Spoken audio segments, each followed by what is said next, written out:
If you do need to leave for a break at any time, just please do. And as I said, there's refreshments outside and the toilets.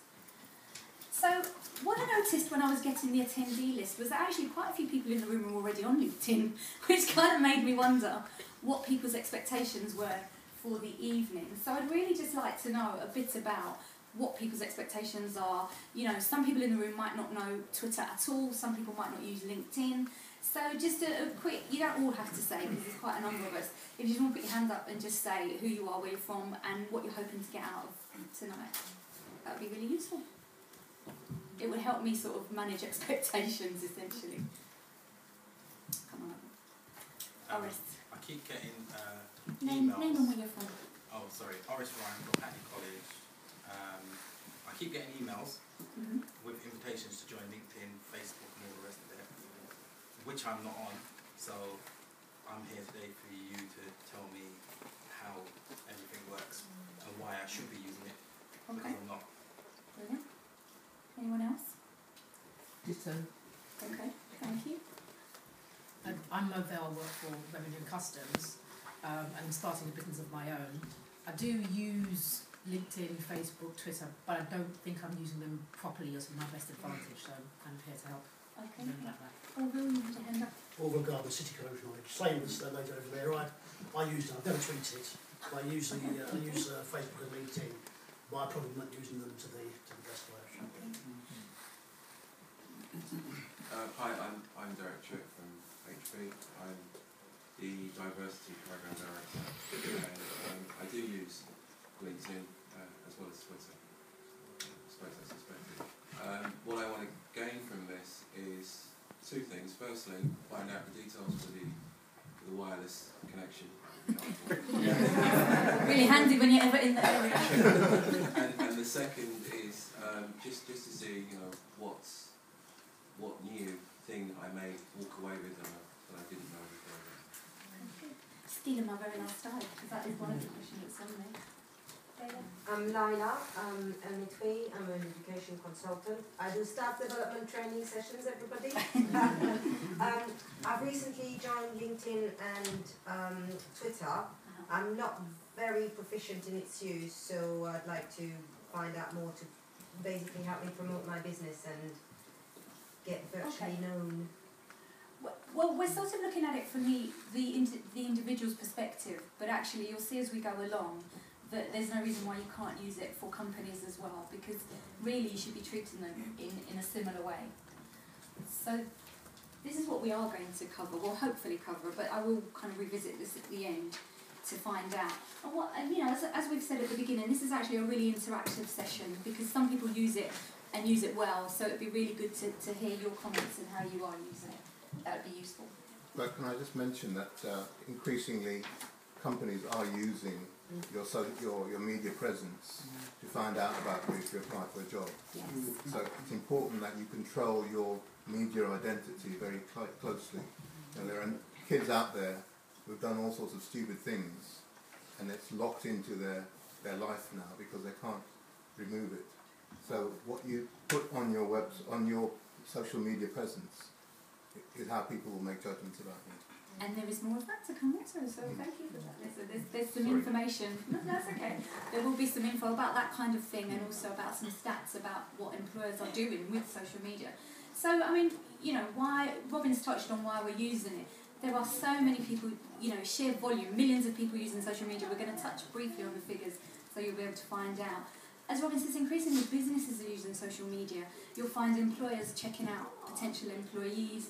And what's interesting as well is, I was at a conference for youth unemployment recently, and every single employer, and there were some very large ones in the room like Barclays and O2, they're looking for innovative staff. And for them, that means young people, because they don't think older people have a grasp of social media. And what they're looking at is people that can use it and use it fluently and use it easily.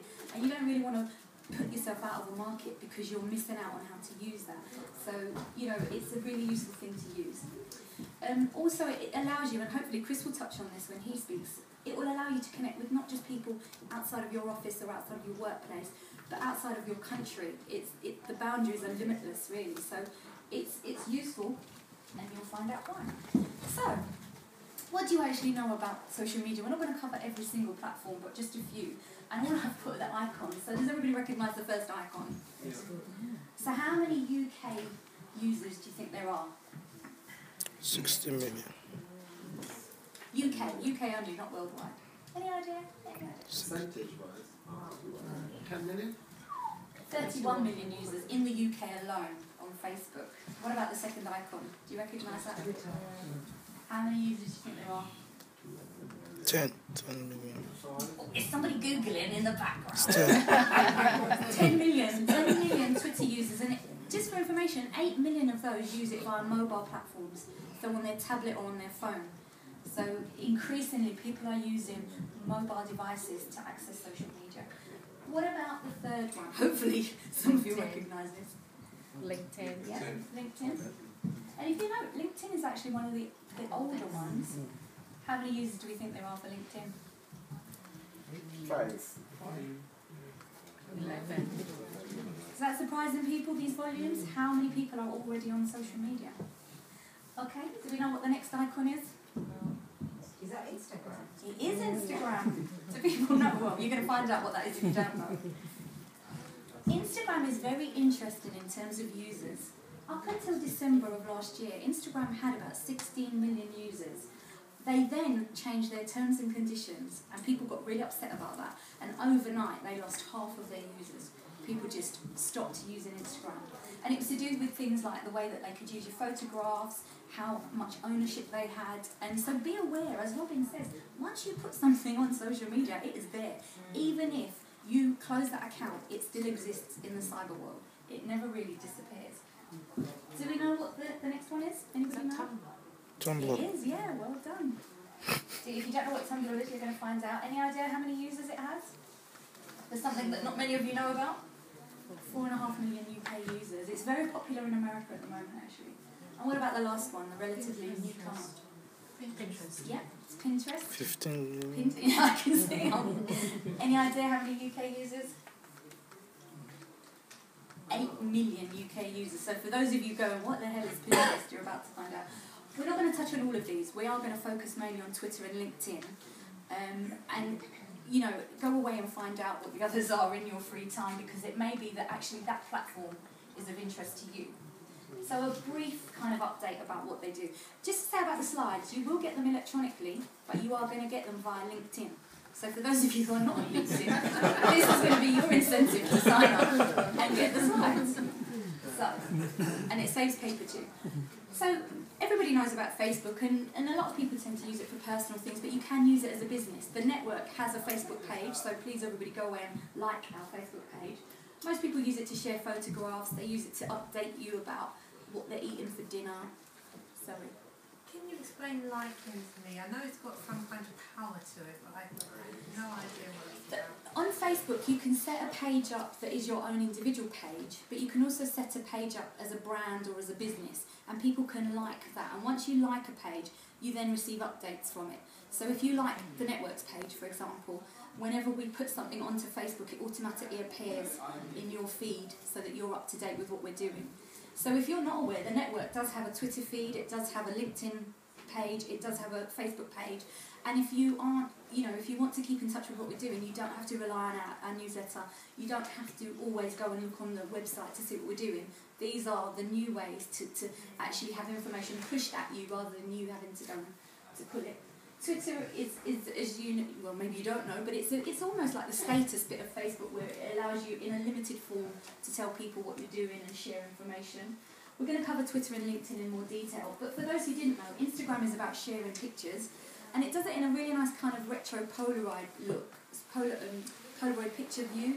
So if you're into sharing pictures and you want to have that kind of look like a newly developed Polaroid, then you can use Instagram for that. Instagram is now owned by Facebook, and do bear in mind, every picture you put up, they will own the rights to it. So if you put some lovely pictures up, they can do whatever they like with those pictures, and that includes using them for marketing purposes, so bear that in mind. Tumblr is a mini blog site, so if you've ever thought about sharing your thoughts with blogs, then Tumblr allows you very easily to set that sort of platform up. Is it like to start talking. I don't know what that is. WordPress. Yeah, it's extended. Yeah. WordPress is extended from Tumblr. Okay. Thanks, Chris. Yeah. So And it's becoming really, really popular with people who just like to talk about lots of things and think that the 140 characters in Twitter isn't enough, and it's a way of sharing what you want. Pinterest is... That's been bought by Yahoo. Yeah, oh, thank you for mentioning that. I've got that on my list. Yeah, it's $1.1 billion. It was sold this week to Yahoo. And Yahoo's reason for buying it is because they are trying to attract younger users. And Tumblr has a lot of very young users who are in there using it. But they're now watching, they're all waiting to see what happens, whether or not it will change their view of what Tumblr is, what's happening there. Pinterest is, as the name sounds, like a pin-up board. You pin things, pictures normally, onto a board electronically, and they can be grouped together in a way that that people can share interests. And it's really innovative thing. So it's not just a group of, I don't know, pictures of something that happen to all be the same. People have been using them for things like, if you've got a new baby, they'll pin different things that you'll need to take to the hospital, for example. If you look at Marks and Spencer's, they will use it very, very well. Where Marks and Spencer's will do something like put a tweet out about a new range, but they'll direct to Pinterest, so you can see that range in a capsule collection, which then directs you to the website. If all they did was wait for you to go to the website, you might never reach it. But this is whetting your appetite through lots of different social media platforms that interest you to the point where when you get to the website, you think, oh, I like that, I want to buy it. And they're not relying on you just thinking, oh, I think I'll just look at the M&S website today. So they're using lots of different ways to get you interested. And are they owned by Facebook, and do they have the right to your pictures, Pinterest as well, or? That's owned separately, so that's completely separate. But what happens with these brand new startups is bigger organisations who are maybe not moving as quickly with the times come in and buy a smaller organisation to get the market that organisation already has, just that Yahoo's done with some. So one of the things about these brands is they've taken years of investment before they've been turned into a monetizable brand. So LinkedIn has been around for years and years without earning anything. And now, because of its scale and its presence, especially with professionals. But all of them are free, so how do they make their money? With advertising? You'll see that a lot. If you do use something like Facebook. Well, sorry, no, because I mean, I'm on LinkedIn, and the thing with LinkedIn is that you do get a free service, but you can get additional service. That's where the revenue is generated. Yeah, well. you can upgrade LinkedIn. And it does make sense if you're like you, a consultant. It does make sense. There's one thing I would add to the list maybe. I use Moonfruit as a website builder. I built my own website and like Weebly, and that was really useful, and it's free. So one is moonfruit.com, and there's a template if you want to set up your business. You can actually, it gives you like a choice, and the other one I think is Weebly. Yeah, so there's a couple of free website builders. So you don't actually need to be a designer or anything. Thanks for that. Sorry. That's okay. No, as I said, it's interactive. The more that people contribute, the better, the more content we get, really. I've put some general tips on before we go into talking about the two specific ones. And, you know, when I was saying to Layla that you could use this for a business as well, really what you need to be thinking of yourself of is a brand you. And you need to be selling yourself across various platforms as that brand. And this involves a number of things. Robin mentioned, you know, being professional, because employers are looking increasingly at social media sites before they do anything. I've got some stats at the end, but just to let you know, 65% of employers now check social media to see if you present yourself professionally. And I have got some stats about what puts them off, and we will come to that when we discuss etiquette. Is there a disadvantage to that if you're not on social media? There can be. When we were looking for a marketing person recently, I looked at all of the applicants to see if they were on LinkedIn, because one of our specific requirements for the job was that they use social media. And my concern was if they weren't using social media themselves, how would they be able to promote the network? So I was looking to see actively for that particular role. Actually for recruitment. Well, yeah, and lots of people use it, and we will come on to that in terms of how you can use it. And you get headhunted as well. Yes, you can do, exactly. You can, if you've got your profile set up correctly, you can get headhunted. One of the things in terms of professionalism are things like photographs. Use a professional photograph. I don't mean go out and get it done professionally, but some tips are, make sure it's just you in the picture. I saw somebody's LinkedIn that it was him and his child holding, it looked like a holiday picture. Make sure it's just you. Make sure it's not a cropped picture of you with arms and legs chopped off in the background. Make sure. I know Chris is laughing, but people do this. It should be a head and shoulders shot of you dressed professionally. Now is not the time for holiday wear in a bikini. Or, well, and again, I mean, I haven't seen anybody in a bikini on LinkedIn, but people don't realise, and they think, oh my god, I need a picture. They look through their pictures, they find a nice one when they went out one evening. Maybe they were wearing not very much. Again, you want professional pictures. If you can get one in your work attire, head and shoulders shot. We don't need to see your whole body. We don't want other people in the background. No bits of other people cut off. Just a very nice, professional looking picture of yourself. It makes a big difference. And employers, again, will look at that. So do bear that in mind. I've talked about how Marks and Spencer's use their brands, and if you look at really successful companies like Innocent, for example, they don't just use one platform. They use every type of social media there is, and they direct you around them all, so that you go from one to the other, and at the end of it, you want to buy their product.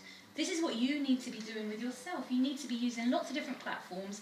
So if people aren't on LinkedIn, they can see you on Twitter, but also they're used slightly differently. So when we come onto those, you'll see that you can put comments through Twitter, you can share information, and people might think, oh wow, you sound like an interesting person, I want to connect with you. And from that, push them to your LinkedIn so you can connect with them on your network.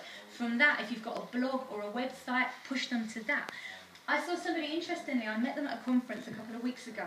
When you send them, and when you try and follow them on Twitter, and we'll come to privacy settings, you get a direct message from them saying, you know, thank you for following me, please check out my blog, it's at this website. And already she's directing traffic somewhere else. So don't just have people come to your Twitter feed and that's it, end of. Get them directed to wherever else you go. And again, the network does that. So we don't just want you looking at our website and relying on you to happen to go in and have a look at it. We'll tweet, and if you're following Twitter, we'll direct you to the website. If you're following us on Facebook, we'll direct you somewhere else, because we want to access lots of different channels and point you to where we need you to go. If it's a new story, like Robin stepping down and our new chief exec coming in, we need you to know about it. You know, 140 characters might be not enough, but we'll direct you to the website so you can find out. So if you've got your own businesses, think about that. As your own brand you, think about how you can use these different platforms and interlink them. Don't just use them separately. Interact with others and keep your feeds live. Hopefully Chris might touch on this. Having an account and doing nothing with it is useless. No, you know, be it Robin, having a Twitter account and not doing, only following the Arsenal is pointless. I don't want to write. Comment. I don't want people to know I'm on a cab and going to the airport. and you could use it like that, as people do, but you could use it for interesting things. I don't know if, you know, horrific events were happening in Woolwich yesterday. News was breaking on Twitter faster than anywhere else, as it normally does. Breaks faster on Twitter than anywhere else. So what's hashtag? I don't understand how that works. We're going to come to that. Okay. Watch this space. We're coming to that. So news breaks quickly on Twitter. You can follow it. You can share information. You don't have to tell people what you've had for dinner. You don't have to tell people where you are. You don't have to, and I would recommend you don't use it like that. But think about sending information out to make yourself interesting. Having an account and doing nothing with it is boring. And in some cases, having no account is better than having one that you never ever use. Because people, for example, say you know you've got a LinkedIn account and all you've put is your name, and an employer goes to look at it and they just see your name and they're going to think, you're not very interesting. Where's your CV? Where's your history? Where are your strengths? Where's the information about you? So, you know, think about these things. If you are going to retweet information, and I will explain what that means, if you're going to put information out there, make sure it's accurate. Don't put inaccurate information, because once it's out there, it stays out there. And also, you don't want people to think, I can't trust what you send out because it's not accurate. Make sure your sources are accurate. Make sure if you're quoting statistics, make sure that you're using reliable sources for that, because people are going to look at that and think, oh, yeah, that's a bit dodgy. Sorry. You have to reference them. No, you don't have to, but I will come on to things like retweeting, where if you've taken somebody else's information, there's a way of almost kind of referencing where you got your information from. If it's just your own information that you've put out there, you don't have to reference it, but do make sure that it's accurate, because people, if it turns out it's inaccurate, people will come back and it will haunt you. And what happens is on Twitter, and again, today, there was some tweets from the EDL about some unrest happening in Oldham. and they tweeted about the fact that Muslims were celebrating yesterday's attack in Woolwich. It then turned out that was all a bunch of lies, and they tried to take the tweets down. But by then, people had taken screenshots of the tweets, and they've been shared to millions of people. So if you've tweeted and then deleted it, bear in mind, if it's something as contentious as that, a screenshot will be taken and it will find its way around the world. Not just around London, not just around the UK, but around the world. You know, like you're limited to 140 characters on Twitter. If you want to say something that is longer than 140 characters, what do you do? You can use links. People, what you'll find when you start to use it is actually people use it as a way to share news stories. So you can put the link in, and there's a way of shortening the link, and there's some information on that. But what you'll find is that actually people try and limit the numbers to 140, and that's the joy of it. It's not there to speak about lots and lots of different things.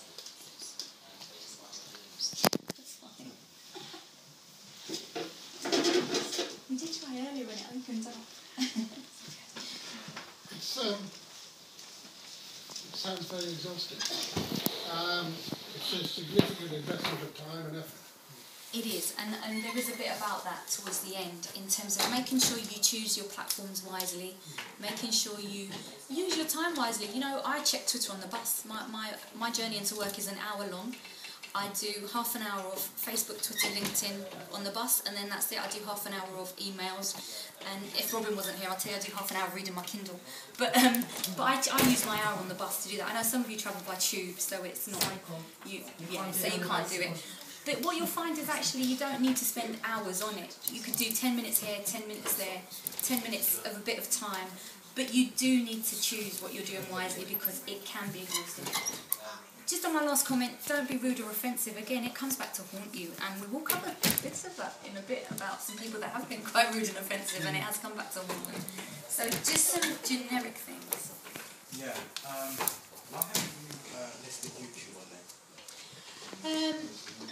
Because in terms of, some people can use YouTube. In terms of things like accessing it on your phone, in terms of things like employers looking for that type of thing, it really, it depends on how you would be using it. There's been a spate of people doing CVs on YouTube rather than in paper format. But that's kind of specialism, and once one person's done it, it doesn't work for as many. If you're the first, it's really good. But in terms of how employers are viewing it, in terms of you being able to push yourself as a brand, Chris again uses YouTube, so he'll be able to talk to you about it. But it's about using platforms that I think people would find easier to use than something like YouTube, where you might have to do a video and then post it and that sort of thing. But as I said, I know Chris is on YouTube, so he'll be able to talk to you about how he uses that.